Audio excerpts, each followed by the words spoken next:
Oke, selamat bertemu kembali. Nah, pada hari ini kita akan masuk ke pelajaran ketiga ya.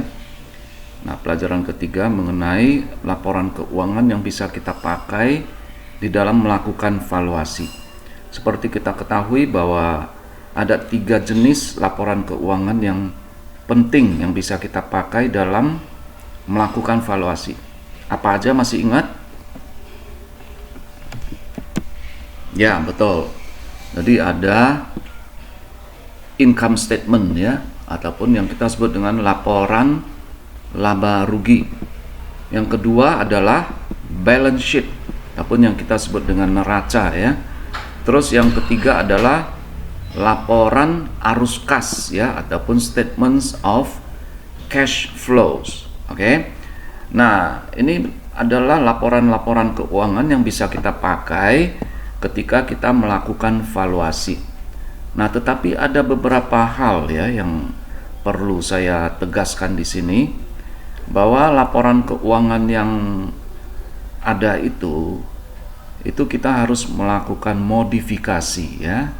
Nanti saya akan membahasnya dengan lebih detail, dan saya akan mengajarkan kalian bagaimana cara melakukan penyesuaian ya laporan keuangan yang ada di akuntansi ya.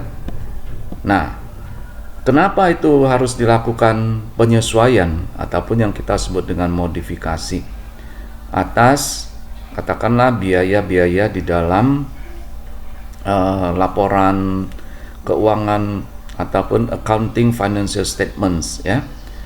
Nah, karena itu biaya-biaya yang di laporan keuangan dalam akuntansi itu kadang itu kategorinya itu kurang tepat ya. Jadi there are a few expenses that consistently are miscategorized in financial statements. Nah, maksudnya apa?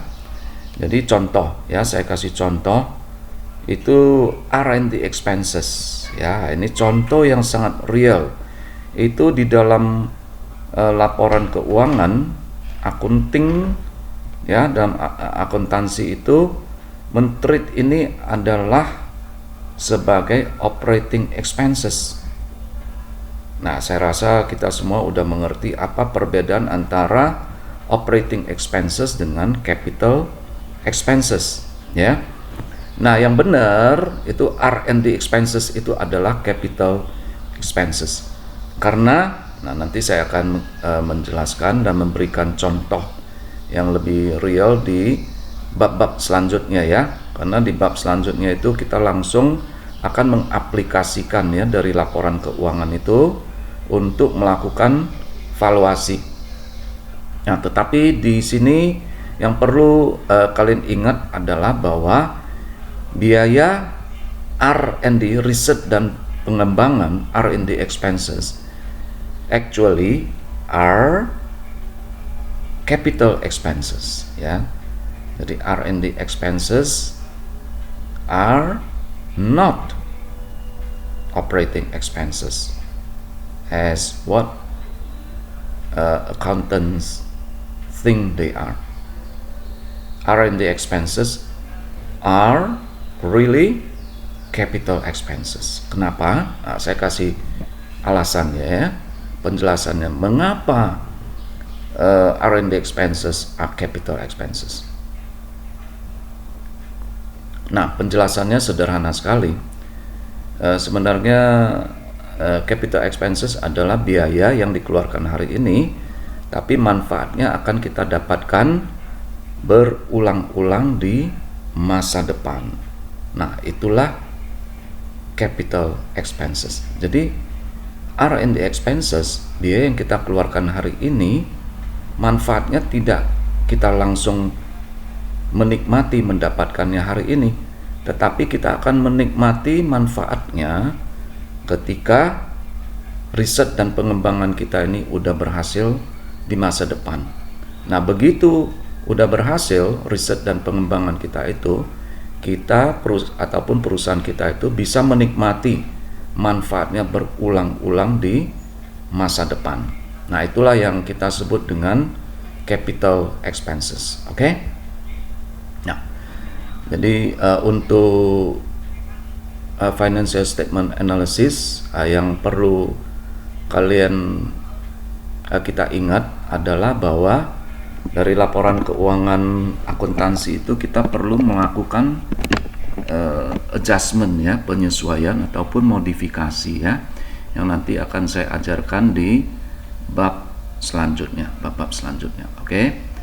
Jadi untuk hari ini yang perlu kalian ingat adalah bahwa R&D expenses ataupun biaya-biaya yang kita keluarkan hari ini yang manfaatnya kita akan mendapatkannya, menikmatinya berulang-ulang di masa depan, itu adalah capital expenses ya, dan kita akan melakukan penyesuaian untuk biaya-biaya capital expenses. Nah, kemudian ada lagi satu hal yang sangat penting yang perlu kalian ingat adalah bahwa aset-aset yang di dalam perusahaan itu bukan hanya tangible asset, tetapi ada juga yang kita sebut dengan intangible asset.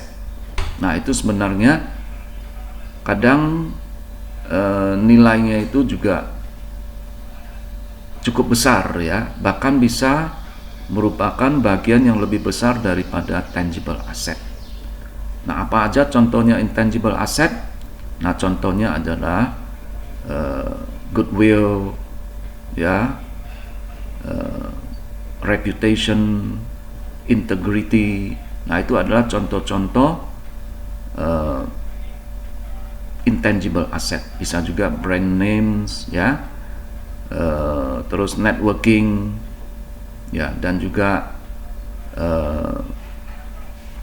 good products ya. Itu semua adalah intangible asset ya, yang itu sebenarnya memainkan peranan penting dan kadang nilainya itu bisa lebih besar ya daripada tangible asset. Oke. Nah, saya rasa itu yang perlu kalian perhatikan dalam hal analisis laporan keuangan. Oke. Nah, untuk hari ini kita sampai sini dulu.